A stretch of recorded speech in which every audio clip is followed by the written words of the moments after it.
PT Jateng Petro Energi atau JEPEN adalah badan usaha milik daerah yang didirikan pada tahun 2020. PT JEPEN merupakan holding yang bertindak sebagai pengendali dan pengelola kegiatan usaha di bidang hulu dan hilir minyak bumi, gas, energi, mineral, dan jasa penunjang di Jawa Tengah. PT JEPEN bertujuan agar pengelolaan bidang usaha tersebut dapat berjalan dengan lebih efektif dan efisien, sehingga dapat meningkatkan pendapatan asli daerah untuk kesejahteraan masyarakat Jawa Tengah, sebagaimana yang telah diamanatkan pada Peraturan Daerah Nomor 2 Tahun 2020. Saham PT JEPEN 100% dimiliki oleh pemerintah Provinsi Jawa Tengah di bawah kepemimpinan Gubernur Haji Ganjar Pranowo SH, MIP, dan Wakil Gubernur Haji Taj Yassin Maimun. Berlokasi di kota Semarang yang merupakan ibu kota Jawa Tengah, salah satu kota metropolitan terbesar di Indonesia ini didukung oleh infrastruktur yang lengkap dan terus berkembang. Kantor PT JEPEN terletak di Gedung Dekranasda dan Pramuka lantai 3, Jalan Pahlawan, nomor 8, Kota Semarang. Berdasarkan hasil RUPS, Dewan Komisaris terpilih adalah Dr. Randa Penny Rahayu MSI dan Agus Sugiharto ST MT, serta direksi terpilih Insinyur Muhammad Iqbal MM dan Bukhari. PT JEPEN memiliki peran penting dalam pengelolaan minyak dan gas bumi di Jawa Tengah melalui participating interest pada wilayah kerja migas. Provinsi Jawa Tengah merupakan satu-satunya provinsi yang menjadi pertemuan dari dua pipa transmisi gas, menjadikan Jawa Tengah memiliki pasokan gas pipa yang melimpah. Terdapat 9 titik koneksi penyambungan pada pipa Gresem di wilayah Provinsi Jawa Tengah untuk melayani konsumen-konsumen di sekitar kota Rembang, Pati, Kudus, Jepara, Demak, dan Semarang. Sedangkan kota-kota seperti Brebes, Tegal, Pemalang, Pekalongan, Batang, dan Kendal kelak dilayani melalui pipa Cisem. Untuk daerah yang berada jauh dari pipa transmisi dan distribusi, dilayani dengan moda CNG tracking dari 4 titik sumber CNG dan LNG tracking dari Pelabuhan Batang.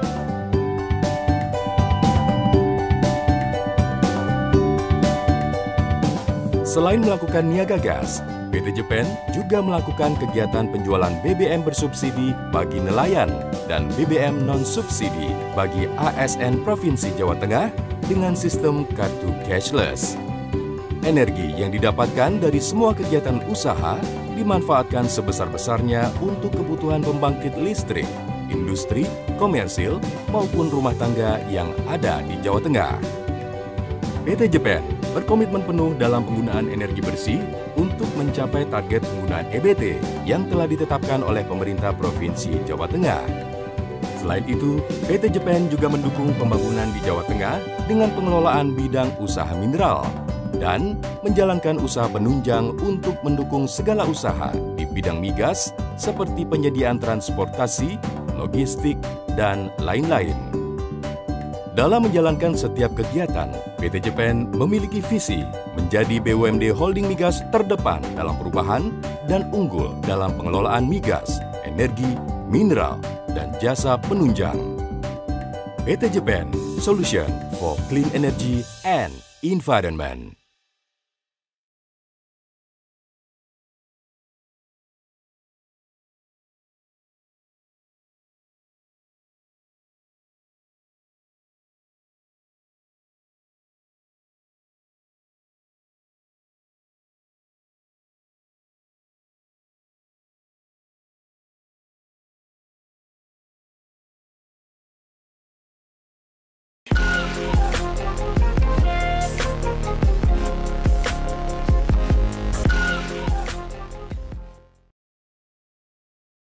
Assalamualaikum warahmatullahi wabarakatuh.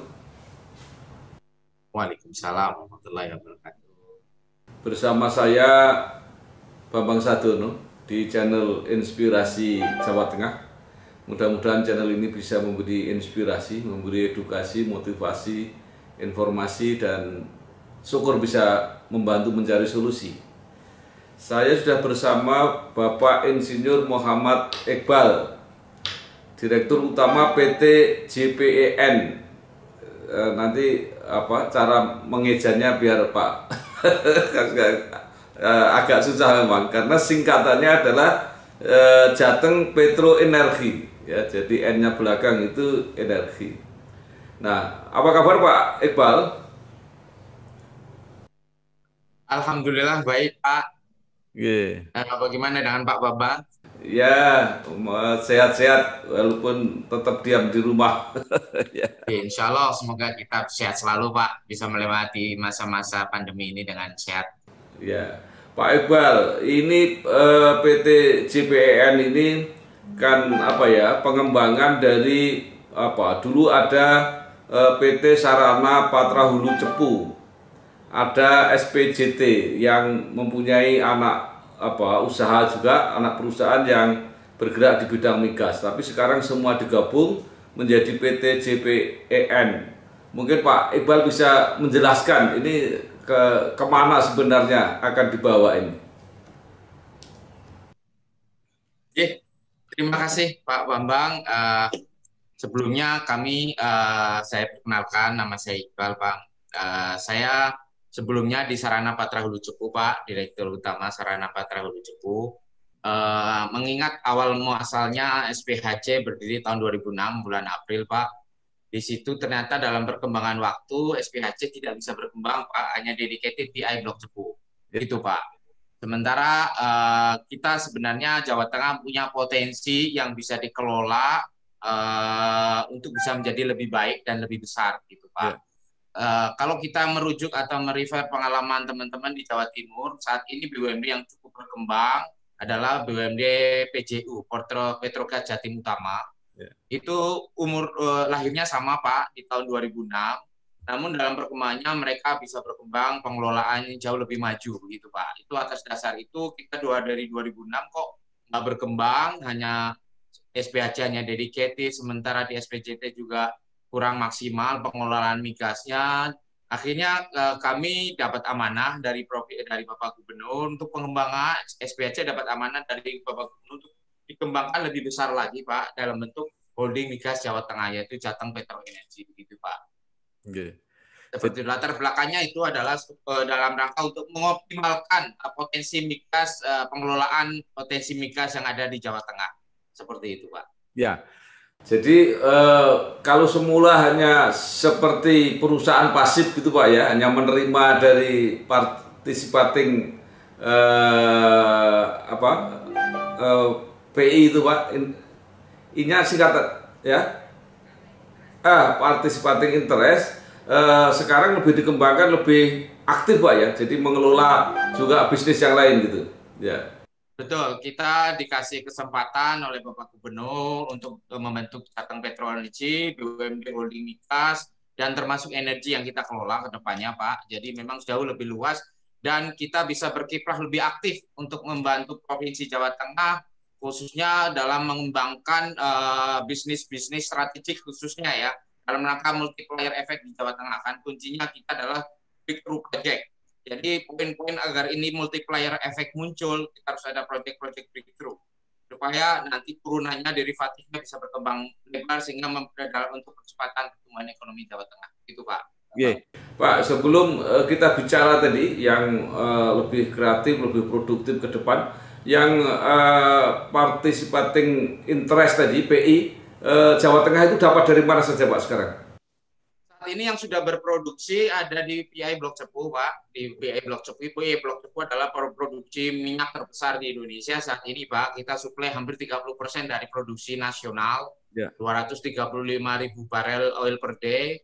Kemudian di Alas Randu Gunting, PI Randu Gunting di Rembang Pak. Di situ kita ada 50%, 10% bersama dengan BUMD Rembang Pak. Kemudian kita ada PA ADK yang sedang berproses, Alas Darah Kemuning dengan Blora kita. Kemudian kita ada PI Muriah Pak, PI Muriah di Blok Muriah, bekasnya Petronas yang sekarang dikelola oleh Saka Energi gitu Pak. Dan kita ada juga bulan Maret ini nanti kita akan dapat tawaran PI baru Pak, namanya PSC Blora. Jadi total ada 5 PI nantinya kita Pak. Yang sudah dapat kita PI Blok Cepu, yang 4 kita sedang lagi diproses di SKK Pak. Gitu. Ya. Jadi yang sudah mulai jalan, mulai produksi itu Jawa Tengah bisa mendapat berapa per tahun, Pak? Jadi yang produksi di minyak blok Cepu memang kami paling kecil Pak untuk provinsi Jawa Tengah ya, yaitu 1% Pak dari 10% oleh 4 BUMD. Yang terbesar Bojonegoro 4,4%, kemudian Jawa Timur 2,2%, Blora 2,18%, kemudian Jawa Tengah 1,09% Pak. Ya. Itu angkanya bisa berapa, Pak? Jadi sebenarnya kita walaupun kecil, tapi yang penting buat kami bisa mengoptimalkan PAD buat Provinsi Jawa Tengah. Itu sebenarnya pinter-pinternya kami untuk mendapatkan investor yang bagus ya. Akhirnya supaya saling menguntungkan. Alhamdulillah kita setoran modal kita di SPHC 10 miliar Pak, tapi kita PAD sudah setor sampai 79 miliar Pak. Dan yang terakhir kemarin kita PAD kami 31,6 miliar Pak. Ya, jadi setornya segitu Pak ya. Ya. Baik, jadi mudah-mudahan nanti dari PAI ini tambah dan sekarang ada usaha-usaha baru. Yang baru ini apa yang sudah mulai jalan Pak? Yang baru ini kebetulan kan perda kami baru disahkan di Januari 2020 Pak. Kita diangkat oleh Pak Gub secara legal di Kementerian Hukum itu Oktober 2020 Pak. Kami jalan baru 3 bulan, tapi kami sudah mempersiapkan, kami sudah melakukan perencanaan bisnis yang sudah di-approve oleh RUPS kemarin di akhir Desember adalah 2 breakthrough project Pak, yaitu pembangunan pipa sepatang, yaitu pipa kita. Jadi Jawa Tengah itu saat ini diapit oleh pipa raksasa Pak dari Jawa Barat dan Jawa Timur. Yang sudah selesai adalah dari Jawa Timur Pak, yaitu pipa Gresik Semarang. Dan itu saat ini sudah running untuk mensuplai pasar yang ada di Demak. Namun sampai Semarang sampai Cirebon ini belum jalan Pak. Nah, yang terakhir yang seharusnya IPC-nya dimenangkan dikerjakan oleh Rekayasa Industri mengundurkan diri Pak. Sehingga ini harus di retender ulang begitu. Kita sudah berkoordinasi dengan Kementerian SDM khususnya dengan staf khusus Pak Menteri Arifin Taslim yaitu Pak Hengki Pak. Pak Hengki adalah ketua percepatan accelerated pembangunan infrastruktur energi di Indonesia. Atas arahan beliau bahwa pembangunan pipa Cirebon Semarang itu akan dilakukan APBN biar ini prosesnya cepat karena itu sempat tertunda 14 tahun Pak, tidak jalan-jalan. Sementara pasokan gas dari Jawa Barat maupun Jawa Tengah itu berlimpah. Nah, ini sebenarnya kuncinya Jawa Tengah is the future. Kalau gas bisa masuk ke Jawa Tengah, investor akan semakin tertarik untuk segera merealisasikan investasinya di Jawa Tengah. Nah, ini kita punya program dalam rangka itu untuk percepatan. Khususnya kue pasar yang sudah ada, yaitu di Semarang, Kendal, dan Batang. Makanya kami sudah berpartner dengan swasta kami. Kebetulan salah satu pemegang swasta kami adalah SK, perusahaan Korea yang salah satu perusahaan Korea terbesar, Pak. Jadi secara finansial kuat, secara teknologi juga kuat. Kami sudah memaparkan hal ini di depan pemegang saham untuk segera merealisasikan pipa Semarang sampai Batang, Pak, bertahap 2 tahap, yaitu Semarang, Kendal, kemudian dilanjut Kendal ke Batang. Memang permasalahan JPN saat ini permodalan kami, Pak. Ya. Jujur, saat ini kami hidup masih bergantung dari SPHC yang 10 miliar dari Pemprov kita dapat. Begitu, ya. Pak. Jadi memang itu salah satu kendala JPN untuk merealisasikan bisnis strategik yang ada di Jawa Tengah. Begitu, Pak. Ya. JPN kan akan mendapat modal 100 miliar, Pak, dari APBD. Ya, aturannya kalau sesuai perda, Pak, tahun 2020 kami dapat 25 miliar, Pak. Yeah. Tapi realitasnya karena kondisi pandemi, kami harus menerima. Akhirnya kami mengandalkan pokoknya saat ini ya dana dari SPHC, Pak. Kami belum dapat. RUPS bulan November kemarin hanya pelimpahan, Pak. Jadi penyetoran modal dari Pemprov 10 miliar 200 itu dilimpahkan ke JPN. Jadi yang 20 miliar dikurangi 10 miliar masih kurang 15 miliar untuk seharusnya di tahun 2020. Yeah. Dan di tahun 2021 kami seharusnya sesuai perda harus mendapatkan 25 miliar setoran. Begitu, Pak. Jadi memang kami menyadari kesulitan Pemprov apalagi dengan kondisi pandemi. Jadi kami sebisa mungkin, seefektif mungkin, seefisien mungkin untuk memaksimalkan dari hasil blok Cepu yang hanya 1% gitu, Pak. Ya. Pak, ini skema bisnisnya JPN ini seperti apa, Pak? Kalau ternyata yang kerja investor, kemudian di mana posisi Jepen ini?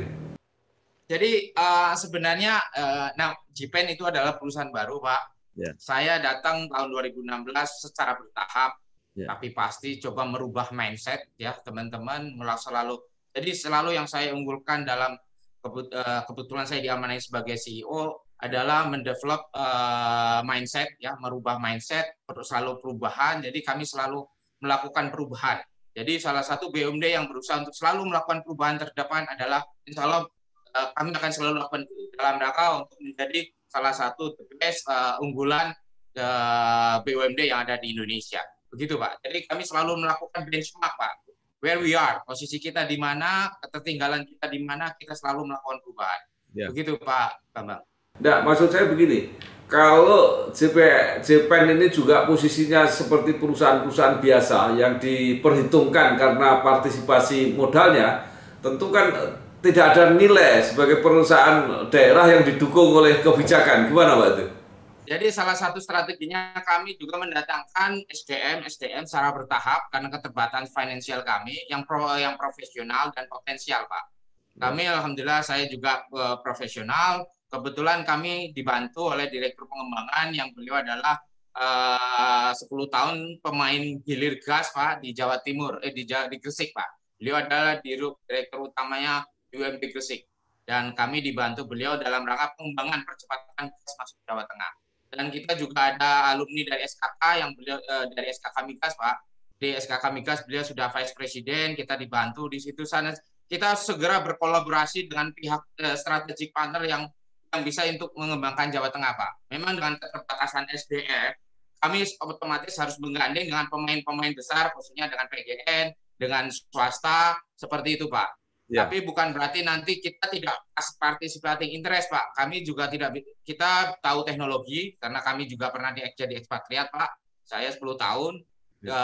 Walaupun memang sumber daya resources SDM kami sangat terbatas, bertahap kami rekrut orang-orang profesional untuk masuk di Jepen, begitu Pak. Dalam rangka untuk networking yang strong, sehingga kita pun dipertimbangkan Pak. Bukan hanya underestimate, hanya mengandalkan PIB Pak. Kita punya bisa analisa opportunity bisnis kita lebih tajam, begitu Pak. Ya. Maksud saya begini Pak Iqbal, apakah tidak ada fasilitas dari regulasi yang memberi kekuatan kepada perusahaan perseroda ini supaya berpartisipasi sehingga memang punya hak di situ untuk diistimewakan gitu? Ya, itu memang awal berdirinya BUMD baru mestinya seperti itu Pak, karena kalau tanpa seperti itu kita akan terlibat dengan pemain yang lama Pak, pemain besar. Begitu Pak. Jadi memang kita punya keunggulan wilayah, artinya kita punya pasar, kita punya regulasi, jadi masih kita kolaborasi dengan pemain yang sudah besar, big player. Kita punya nilai keunggulan untuk perizinan daerah, kita jauh lebih yang urusan kita, land clearing urusan kita, perizinan urusan kita, termasuk urusan pusat. Kalau mereka partner kami swasta, kami yang urus. Begitu Pak, karena network kami akan lebih cepat. Ya. Pak. Artinya kalau tidak punya kelebihan kan ya untuk apa menggandeng? ya. Jadi swasta masuk, kami beri contoh satu breakthrough project kami adalah pembangunan LNG terminal dan pelabuhan di Batang Pak. Ya. Itu sangat strategik, bisnis yang sangat strategik karena saat ini logistik di Jawa Tengah 90% masih melalui darat Pak. Jadi melalui Tanjung Priok maupun Tanjung Perak. Karena Tanjung Mas belum bisa dimaksimalkan karena pendangkalan gitu Pak. Nah, dengan ada kesempatan ini untuk pembangunan LNG terminal maupun pelabuhan barang ini sangat memungkinkan itu pendistribusian yang lebih merata seperti terkait logistik gitu Pak. Di situ kebetulan sudah ada rel kereta Pak. Jadi simpul-simpul itu tersambung. Jadi dari pelabuhan masuk ke lokomotif, dan sudah ada jalan tol, kemudian kita pipa Semarang Batang nyambung di Batang, itu simpul-simpulnya ketemunya di Batang gitu Pak Bambang. Ya, Pak Iqbal, itu salah satu pertimbangan di Perda nomor 2 tahun 2020 itu kan kenapa dibentuk PT Jepen ini, itu supaya meningkatkan pendapatan asli daerah, itu cita-citanya. Pak Iqbal diberi target nggak oleh DPRD mengenai pemasukan ini? Eh, pastinya Pak, pastinya kami dapat target Pak. Target kami adalah bahwa PAD yang sudah diterima sekarang harusnya tidak berubah, harusnya selalu meningkat tiap tahun itu. Selalu di Komisi C target PAD adalah selalu PAD harus meningkat tiap tahun. Walaupun dengan kondisi pandemi kita ya lagi efisiensi sana sini Pak, begitu Pak. Yeah. Jadi kami tidak bisa mengandalkan hanya bisnis yang trading, retail, kecil-kecilan, itu bisnis low hanging fruit, Pak, yang pendek gitu ya. Kita lebih bisnis yang lebih strategik, yang harus bisa menyambungkan simbol-simbolnya menjadi value chain yang panjang, multiplier efeknya jadi besar, begitu Pak. Termasuk di sini LNG terminal, pipa sebatang tadi, dan pelabuhan, Pak. Ya. Gitu Pak. Pak Iqbal, walaupun mungkin jangka panjang, sudah bisa dibayangkan apa belum? Berapa tahun lagi Jepang ini akan memasukkan PAD seberapa itu sudah mulai diprogram belum Pak? Jadi prinsipnya Pak, Blok Cepu itu alhamdulillah ya, seharusnya Blok Cepu itu tahun ini sudah decline Pak produksi. Ya. Karena Exxon smart ya, jadi cadangan minyak yang tadinya awalnya 451 juta barel, ternyata cadangan naik menjadi 940 juta barel, Pak. Artinya naik 2 kali lipat. Sehingga ini mengakibatkan puncak produksi menjadi lebih panjang 2 tahun, Pak. Jadi puncak produksi tahun 2022-2023 itu produksi Blok Cepu sudah mulai decline, sudah mulai turun. Di saat itulah kami harus sudah memproduksi, harus sudah bisa menggantikan posisi Blok Cepu saat pendapatan dari Blok Cepu saat ini, Pak. Ya. Kami ditarget sama pembina BUMD, Biro Perekonomian maupun Komisi C agar pendapatan itu tetap tidak turun. Nah, itu target kami di situ, Pak. Seharusnya naik terus begitu. Kami punya waktu ya, ini karena bisnis strategik project bisnis breakthrough project ini kan butuh waktu yang pemikiran yang matang dan jangka panjang, sustainable. Seperti itu, ini tidak mudah. Kami harus berkolaborasi sana-sini dan sedang kami lakukan dengan SKK, Kementerian Pusat, dengan Pertamina, PGN, dan lain sebagainya, begitu Pak. Jadi harapannya nanti di 2 tahun ke depan sudah bisa bertahap menggantikan posisi SPHC yang menghasilkan, gitu, yang baru menghasilkan saat ini. Pak Iqbal, itu menarik sekali informasi bahwa 2-3 tahun lagi Blok Cepu itu akan decline ya.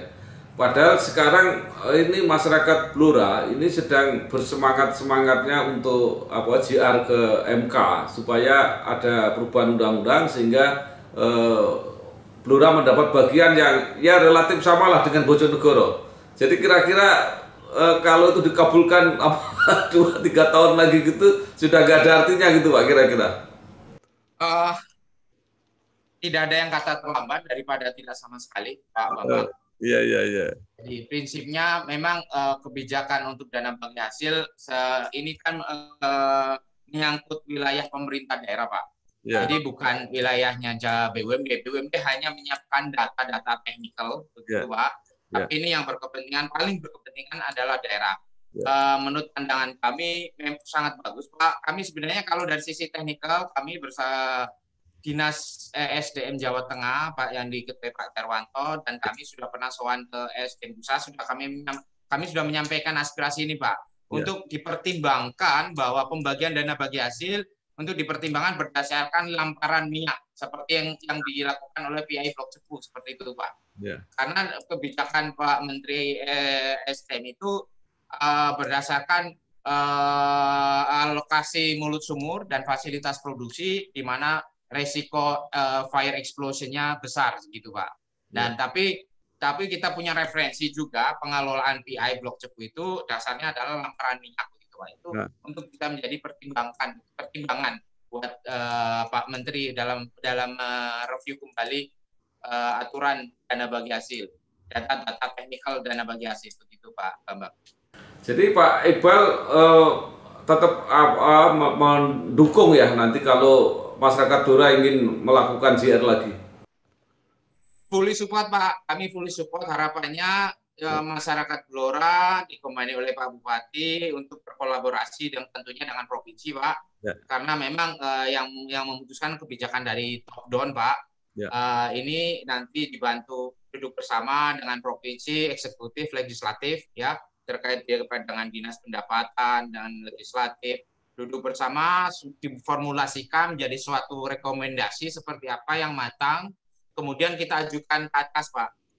Ya, kita butuh politik, Pak, di sini, Pak, agar ini lebih bijak dalam mengambil pembagian dana bagi hasil di Blok Cepu, gitu, Pak Bambang. Ya, baik, Pak. Sekarang yang mengenai sumur tua, Pak, itu bagaimana pengelolaan sumur tua di Blora itu, Pak? Kami memang sumur tua saat ini masih dikelola oleh BUMD Blora ya dengan Pak Kris. Cuma untuk kami sendiri belum menyentuh sana, tapi kedepannya kita secara bertahap karena umur kami masih 3 bulan, Pak. Kami lebih fokus di tahun pertama kedua ini fokus ke bisnis strategik yang kira-kira lebih yang oportunis yang bisa memberikan manfaat besar, multiplier efeknya, begitu, Pak. Ya. Nanti tapi kedepannya kita akan kelola optimalkan terkait sumur tua, begitu, Pak. Apa potensinya masih besar, Pak, itu sumur-sumur tua, Pak? Karena keterbatasan teknologi, Pak, teknologi lokal ya, ini hanya lebih potensi lebih ke non financial benefit, Pak, untuk CSR ke masyarakat di Blora, untuk mempekerjakan masyarakat Blora, tapi secara profit oriented financial benefitnya ya masih sangat terbatas, Pak. Jadi kami fokus yang lebih ke memberikan multiplier efek besar buat Jawa Tengah karena kami ditarget kontribusi BUMD dalam percepatan pertumbuhan ekonomi. Begitu, Pak. Oke.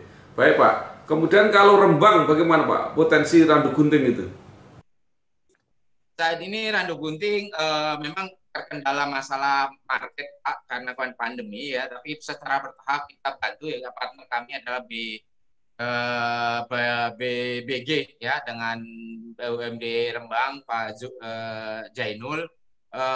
Ada 3 mm SCVD, Pak, yang akan kita supply untuk industri di Jawa Tengah, Pak. Jadi perkembangannya ada bottleneck di pasar, Pak. Kita harus menggerakkan pencarian pasar yang lebih besar di Jawa Tengah, begitu, Pak. Karena ini permasalahan pandemi, Pak. Ya. Insya Allah nanti kalau pandemi sudah selesai, produksi bisa maksimal di Randu Gunting, gitu, Pak. Ya, jadi itu gas, Pak, ya? Gas, Pak, 3 mm SCVD. Kalau gas yang sudah diproduksi di Blora itu siapa yang mengelola, Pak? Kalau yang kami di situ ada KSO Terbul, Pak. Kebetulan sekarang masih di SPJT, lagi proses pengalihan dari SPJT ke Jipen, Pak. Nantinya karena itu sudah 3 tahun nggak berjalan, kami dapat amanah dari pemegang saham untuk segera direalisasikan, diambil alih oleh Jipen dan segera diproduksi secara optimal, begitu, Pak. Itu sebenarnya sangat seksi, cuman manajemennya saya kurang tahu lebih dari Pak. Tapi nanti insya Allah kalau kami sudah 100% di Jipen, kami akan kelola secara optimal, begitu aja. Kan cadangannya masih seksi, Pak, tidak kalah dengan Randu Gunting, gitu, Pak. Ya, baik, Pak. Terakhir mungkin Pak Iqbal bisa gambarkan potensi-potensi yang di Jawa Tengah yang di bidang migas ini yang masih kuat di mana saja, Pak? Jadi kondisi Jawa Tengah karena kita selalu align dengan misi Bapak Gubernur percepatan pertumbuhan, kita lebih karena bagaimana penyediaan gas untuk Jawa Tengah percepatan itu, Pak. Jadi potensinya adalah kita punya pipa yang belum tersambung dari Semarang ke Cirebon, kita percepatan itu, Pak. Kalau itu sudah bisa masuk, dari sisi laut, kita datangkan LNG terminal dengan partner kami, Opsiko. Dari nanti titik ketemunya akan ada di Batang, Pak. Dari sisi darat kita nyambung dari Jawa Timur, nyambung sampai Batang. Dari sisi laut kita nyambung dari kapal LNG, ketemu di Batang, begitu, Pak. Itu satu untuk percepatan gas di Jawa Tengah. Gitu. Kemudian kita pengelolaan KSO, Pak, kita akan optimalkan. Saat ini kita lagi pengalihan KSO Terbul.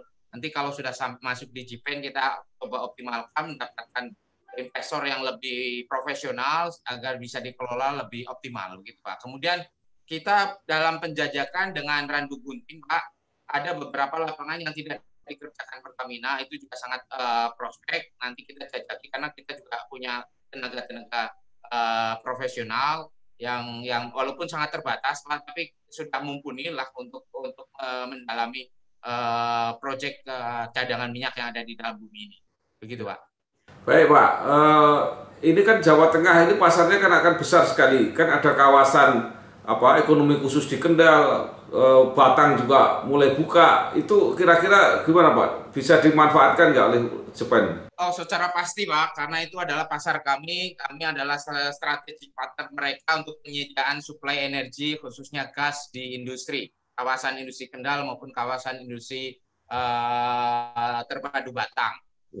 Dengan kawasan industri terpadu Batang kita ada intensif meeting, Pak, dengan jajaran direksi KITB, Pak Gali dan Pak Wahyu, ya, untuk menjadi strategic partner suplai energi di KITB, Pak.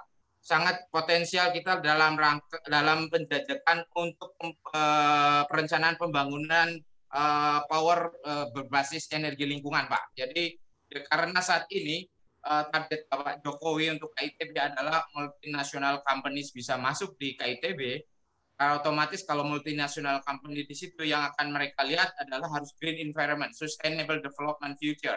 Seperti itu, Pak.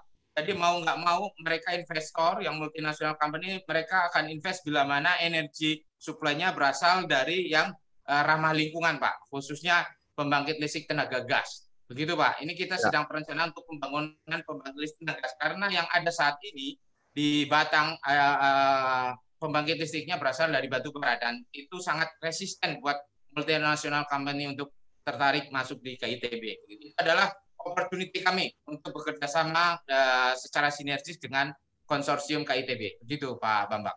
Baik, terima kasih sekali Bapak Insinyur Muhammad Iqbal, Direktur Utama PT Jateng Petro Energi PT Jepang. Mudah-mudahan semua yang diprogramkan berjalan dengan lancar dan berhasil menunjang perekonomian Jawa Tengah, menunjang PAD Jawa Tengah. Mudah-mudahan sukses, Pak. Matur nuwun. Wassalamualaikum warahmatullahi wabarakatuh.